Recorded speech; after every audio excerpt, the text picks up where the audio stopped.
Olá amigos, eu sou Thiago Bizzi e esse é o Farol LS referente ao pregão do dia 18 de maio de 2016, quarta-feira. Vamos às movimentações dos preços. Hoje, mais um dia de queda no índice Bovespa, a gente teve uma queda de 0,55%, mas que para quem acompanha o intraday, ofereceu movimentações até bem amplas, apesar da variação final não ter sido assim tão grande. Esse movimento de queda está em linha com a expectativa que nós tínhamos por conta do fechamento de ontem, né?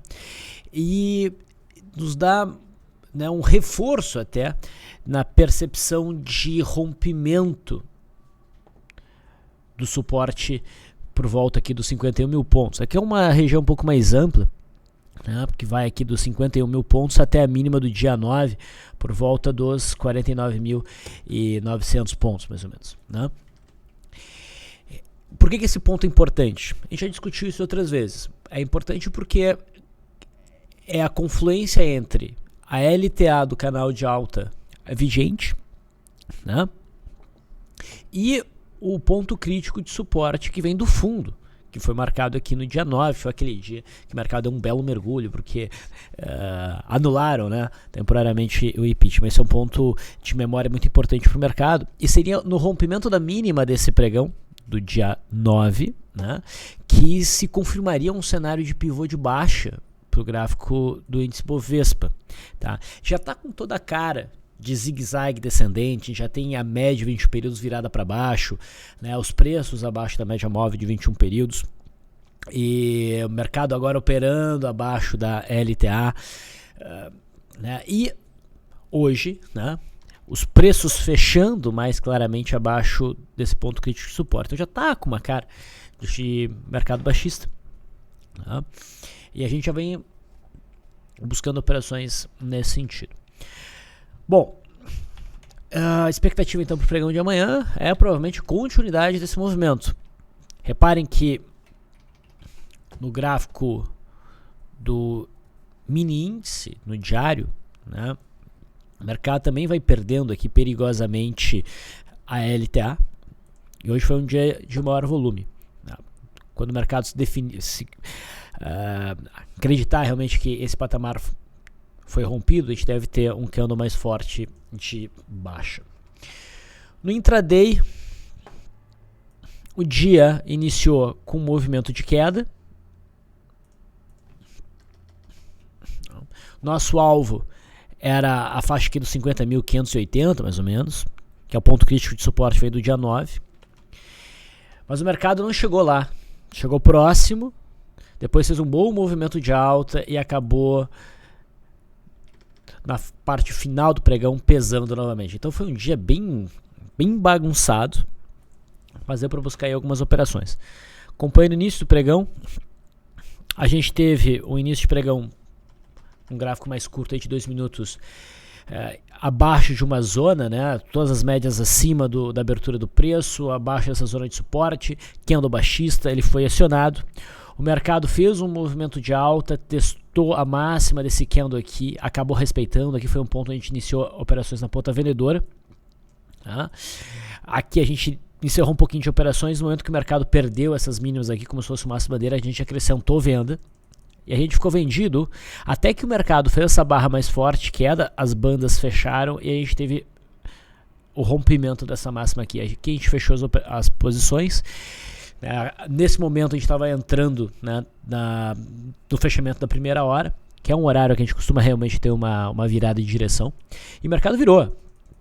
A gente não chegou a entrar na ponta compradora, a gente estava buscando aqui uma entrada na venda, se o mercado oferecesse, né, um sinal bom, e o mercado foi subindo, até que conseguiu romper a linha d'água, mas um rompimento meio esticado. Um novo ponto de entrada melhor se deu mais ou menos a partir daqui. O mercado firmou em cima da linha d'água e a gente teve mais uma puxadinha para cima. Tá? Até que mais adiante, mais o finalzinho do pregão, com a ata do FONC, né, o mercado montou uma barra elefante e permitiu operações na ponta vendedora. Foi a última operação do dia. Dava para trabalhar tanto pelo gráfico de 5 minutos, idealmente até pelo gráfico de 5 minutos. barra elefante, perda mínima, o mercado fez um bom movimento. Então foi um dia interessante e vejo aí boas chances de a gente prosseguir no movimento de queda no pregão de amanhã. Se o mercado perder a mínima de hoje, é bem provável que a gente tenha o rompimento desse fundo aqui. No mercado americano, hoje também foi um dia de movimentação para cima e para baixo, mas em termos de variação tivemos pouca. Né? A gente teve uma queda de 0,02 no gráfico do Dow Jones, formação de um candle de dúvida, mas que deixa mais claro o teste desta zona aqui de suporte. Tá? Então a gente tem o mercado em cima de uma zona de suporte, vamos ver como é que ele vai reagir, se ele consegue firmar um cenário de alta, um candle mais forte alto, ou se a gente rompe essa zona. Tá? O rompimento dessa zona aqui para baixo seria um sinal baixista importante. E um cenário altista só se consolida no rompimento desta LTB e com os preços passando para cima da média móvel de 20 períodos, idealmente essa virando para cima. O S&P 500 futuro também um dia bem balançado, olha só o que foi. Chegamos a ter um bom movimento de alta e depois pancada para baixo com a ata a partir das 3 horas. Mas não houve ainda uma definição, nem exatamente o teste dessa zona de suporte. Nesse gráfico, mais do que no índice Dow Jones, o viés ainda segue sendo baixista. No dólar, o início do dia nos mostrou um gap que pulou completamente o candle de ontem. Então foi um monster gap. O candle de ontem dava uma sinalização mais baixista e a abertura de hoje pulou completamente esse candle aqui, o que nos deixou com um viés bem altista, principalmente na abertura. Tá? No finalzinho do pregão, o que a gente percebe é que houve o rompimento desse micro topinho. Com isso, nós temos o rompimento desta LTB, nós temos os preços passando para cima da média móvel de 21 períodos. Nós temos um pequeno zigue-zague ascendente, já configurei um pivôzinho de alta e foi um bom volume. Tá? Então, isso abre agora um cenário altista para o dólar no curto prazo, né, que tem potencial, apesar de acreditar que no momento esse potencial é distante, mas tem potencial de levar os preços até a faixa lá dos 3.860 de novo, é uma alta de quase uns 8%. Não estou dizendo que isso vai acontecer, mas como a gente tem essa cunha rompida para cima, né, o alvo mais forte dela é exatamente essa região aqui. Tá? No intraday, a gente iniciou o dia, operações de curto prazo, tá, na ponta compradora e não na ponta vendedora, justamente porque tinha um monster gap, então esse candle de dúvida tendo sua mínima perdida não era o melhor ponto para entrada. A superação da máxima sim, a gente eliminou posições, compramos mais posição e a partir daqui a gente foi estopado quando o mercado acabou perdendo essa zona de suporte, gerando venda exatamente nesse rompimento aqui, ó. Até ter um ombro cabeça a ombro, deu para pegar mais um movimentozinho de queda e depois o dólar inverteu para alta de novo.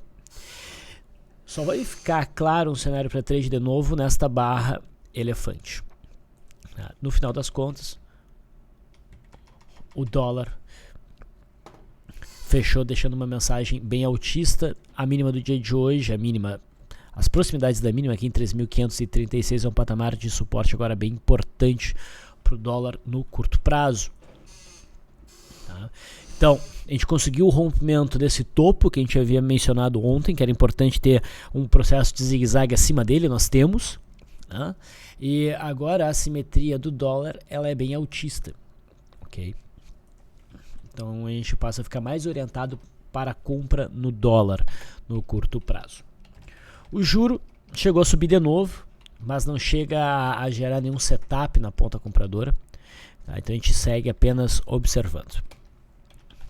Indo para as ações, a Vale, mais um dia que não se movimenta muito, não sai muito do ponto que estava. Ainda não conseguiu romper a média móvel de 200 de forma clara, mas segue mantendo aí um viés baixista. Tá, vamos ficar bem atentos a esse suporte por volta dos 11,97 no intraday. A Vale 3, mesmo cenário. Vamos ver se rompe esse retângulo no intradiário do pregão de amanhã. No gráfico da Vale 3, o alvo fica um pouco mais claro, em torno de 13. Então esses papéis geraram venda alguns pregões atrás e essas vendas seguiriam abertas. A BRAP, que anda junto, ela também mostra um movimento de queda hoje, mas não fica claro nenhum rompimento. Tá? De certa maneira, a gente até tem o risco de ter uma cunha, né, descendente, que é um padrão altíssimo. A gente está longe do rompimento, mas é que a gente não está achando um ponto de gatilho para operações na ponta vendedora. Então, não faz nada. Petrobras perdeu um pouco mais de força hoje, conseguiu um fechamento abaixo dos 9,50, né, que é o ponto crítico desse fundinho aqui. Mas a gente tem ainda uma zona bem importante em 9, que para a gente vai ser o alvo, né, para os próximos pregões. E abaixo dessa zona aqui, realmente a gente teria um pivô de baixo. E o papel ficaria mais propenso ao movimento de queda. Considerando que existe essa cunha, existe potencial para uma queda até uns 6,50. Mas isso a princípio está distante. PTR3 também cai um pouquinho mais, mas ainda se mantém acima do ponto crítico de suporte por volta dos R$12. Ambev deixa mais claro agora o rompimento dos 18,60. Com isso a gente tem um pivô de baixo, a gente rompe então esse canal, a média virou para baixo. A expectativa agora é de que a Ambev prossiga no movimento de queda, tendo como alvo a zona dos 17,60. Setor de siderurgia, Gerdau balançou e fechou com um candle de cotação baixista. A expectativa é que a queda prossiga em busca da média móvel de 200, da faixa aqui entre 5,54 e 5,40. Goal 4, mesma coisa, a gente tem um candle de dúvida hoje, mas não é ponto para operações de retorno à média. A perda da mínima desse candle de dúvida pode fazer com que os preços acelerem, né? Gente que entrou comprando aqui, acreditando nesse suporte e é obrigado a estopar. Isso pode dar um gás para o movimento de queda que tem potencial para chegar a 1,50. O suporte mais forte para Goal fica entre 1,57 e 1,49, 1,50. Então a gente tem que ficar bem atento a essa possibilidade. CSNA no pregão de hoje começa a romper então aquela faixa de suporte em torno de 8,40, onde o papel deu uma desacelerada que ficou mais clara no intraday, tá? E agora tem potencial para buscar no curtíssimo prazo R$7, que é o próximo suporte, e depois disso o ponto mais firme de suporte fica lá por volta dos R$6. No finalzinho do pregão, a CSNA nos deu um sinal de venda, né? Se tivesse tempo de pregão, provavelmente o papel cairia para buscar o próximo suporte intraday por volta de 7,45. E a Uzi Minas também está se entregando, mas ainda não rompeu a mínima deste fundo aqui. A mínima está em 2,2. Acho bem possível que isso aconteça no pregão de amanhã, quinta-feira. O papel perdeu muita força nesses últimos 3, 4 pregões. Tá? E se ocorrer esse rompimento, tá, provavelmente a gente vai querer operar vendido. Setor de bancos, Bradesco. O setor bancário hoje, no início do dia, no geral, Bradesco, Itaú e Banco do Brasil ofereceram bons day trades de rompimento de linha d'água. Mas no final do pregão acabaram devolvendo. E a expectativa pelo gráfico diário é que prossiga no movimento de queda para bater nos seus suportes. Bradesco está bem próximo do suporte aqui em 24,60, mas ainda não tocou lá. Itaú chegou a fechar com uma alta razoável de 1,5%, mas também estaria direcionado a testar os 29,50. E Banco do Brasil deu uma paradinha em cima desse suporte intermediário dos 18, mas aqui não é ponto para entrar comprando, retorno à média. A expectativa é que o papel prossiga no movimento de queda para alcançar a faixa de 17,20 até talvez ali os 16,80 mais ou menos. Tá? Outros ativos que a gente pode comentar. Cosan nos dá hoje um sinal de possível reversão. A gente tem uma estrela cadente com bom volume, mas a gente não tem tanta distância assim para a média móvel de 20 períodos. Mesmo que se a gente ajustar o gráfico, melhora o cenário, com certeza. Tá? Ajustando o gráfico, ok? A gente não tem muita distância para a média móvel de 21 períodos, então considero uma venda arriscada. Tá? A gente está com índice de afastamento por alto de 21,80. É mais um papel para olhar no intraday. DIR 3 gerou stop para a operação de rompimento que houve no dia 11. O papel vinha desenhando um processo de pullback, ontem já ficou meio feio, hoje gerou stop. Isso aqui pode até ser considerado uma barra de ignição. Perda da mínima, ser um gatilho para uma venda com stops para a máxima, para pelo menos buscar a faixa aqui do 5,55, que é onde tem o suporte, esse retângulo. Mas lembrem que isso aqui é uma congestão estreita, houve uma tentativa de rompimento, foi um rompimento falso, isso aumenta muitas chances de um rompimento para baixo dessa congestão ter prosseguimento. Tá? ELET 3, a gente mencionou que a gente tinha que ficar atento a ELET, ela poderia dar bons day trades, ela estava com muita volatilidade. ELET 3 fez ampla movimentação, tem esse negócio dela ter sido suspensas as negociações lá na Bolsa de Nova York, pela questão dos balanços, enfim, né? Então ela está bem volátil. No intraday não tivemos uma brecha muito óbvia para a entrada, tá? A gente não fez nada, e esse candle de hoje também não sugere entrada segura. Tá? Muitas pessoas podem ver aí um sinal de compra para retorno à média, mas o stop é muito longo para o potencial do trade e a gente não bateu exatamente no suporte. Se fosse se arriscar, eu prefiro ELET 6. Tá? ELET 6 corrigiu até um ponto crítico de suporte, a faixa 11,30. Aqui a gente tem os topos anteriores que foram rompidos, nós temos uma LTA passando aqui, a média de 21 períodos continua apontando para cima. O candle não chega a ser um candle de alta, é um candle de dúvida que tem uma conotação meio altista, mas tem um bom volume.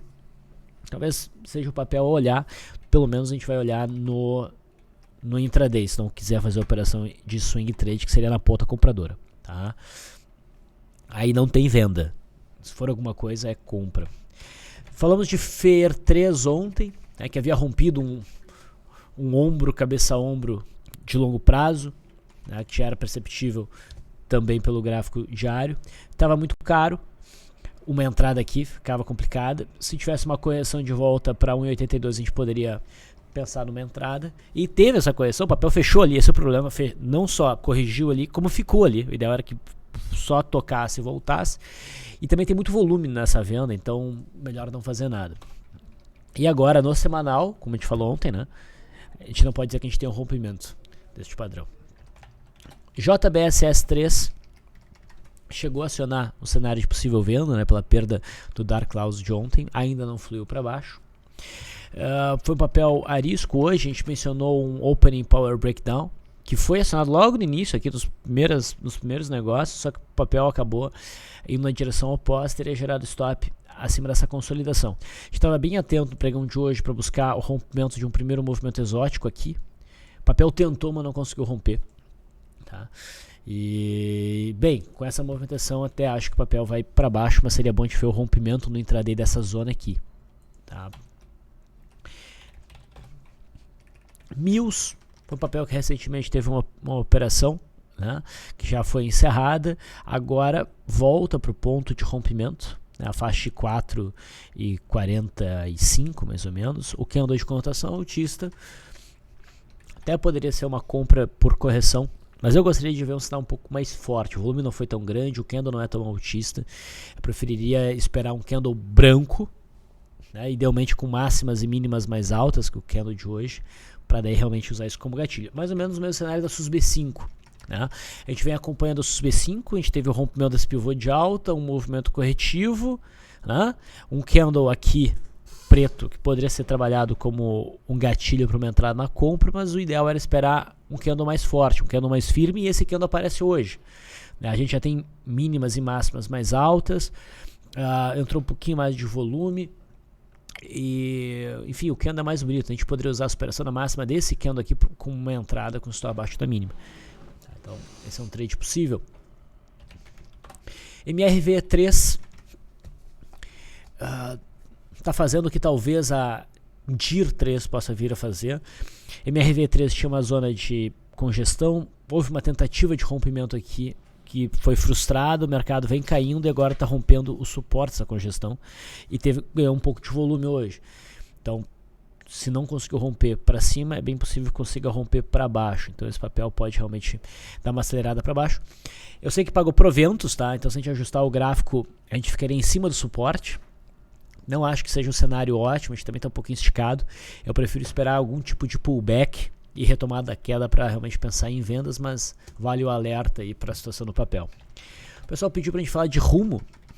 A Rumo 3 ontem chegou, fez um bom movimento de queda, chegou numa zona importante de suporte, por volta aqui dos R$4, mas não chegou a oferecer qualquer sinalização de reversão. A gente estava atento para Rumo no pregão de hoje, se isso viesse a acontecer, mas não aconteceu.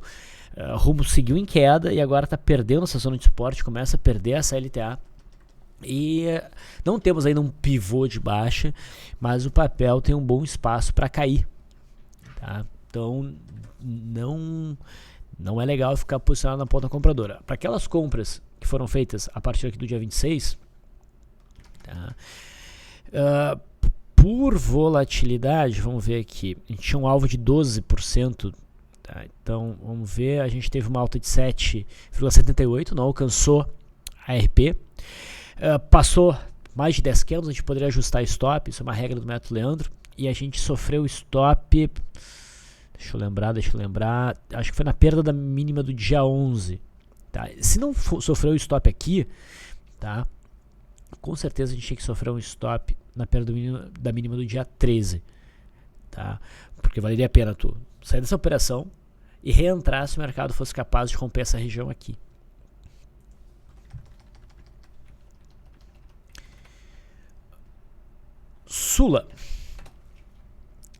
Sula fecha abaixo dessa zona de suporte por volta dos 15,35 a 15,15, tá? É um suporte longo. Próximo patamar realmente significativo de suporte fica aqui nos 12 e tanto, quase R$13. Então seria um papel possível de se trabalhar uma venda, tá? Importante trabalhar um stop acima de uns 15,55 pelo menos, tá? E para ter um pouco mais de segurança, a gente poderia usar a perda da mínima do candle de hoje para confirmar esse cenário baixista. TBL3 chegou no suporte aqui por volta dos 35,30, tá? E faz um piercing pattern. Pode ser um ponto até para uma compra, mas eu não considero lá um sinal muito forte. Lembrando que esse é o papel de posição atual de FR2 do método Stormer, tá? Então, se o papel bater na máxima da terça-feira, amanhã quinta-feira, essa operação será encerrada. E por fim a VEG. A VEG fez uma correção de volta até a zona de rompimento por volta dos 14,80 e hoje sinaliza aí um candle de força compradora. Mas não acho que seja um ponto muito bom para compras. Eu acho que eu expliquei, se não foi aqui no farol no farol recente, foi algum comentário de fechamento, tá? Se o papel fosse subir, ele deveria ter aproveitado esse momento aqui, tá? Toda essa correção que estopou quem entrou aqui não deveria ter acontecido. E agora os preços estão de novo abaixo da média móvel de 200, abaixo da linha d'água da semana. Então não considero um ponto muito tranquilo para operações, tá? Mas graficamente, claro, existe a possibilidade de compra da operação na máxima, seria um trade por correção. A gente tem essa zona de suporte, a gente tem a média móvel de 21 períodos. E o volume não foi ruim, o volume foi decente. Mas eu acho que essa configuração aqui não é a melhor. Tendo chegado até a VEG, eu passei para vocês então todos os principais movimentos do pregão de hoje. Espero que as informações tenham sido úteis. Qualquer dúvida, comentário, vocês podem utilizar a parte de comentários do YouTube ou mandar e-mail para nós. Certo? Fico por aqui. Bom descanso. Até amanhã.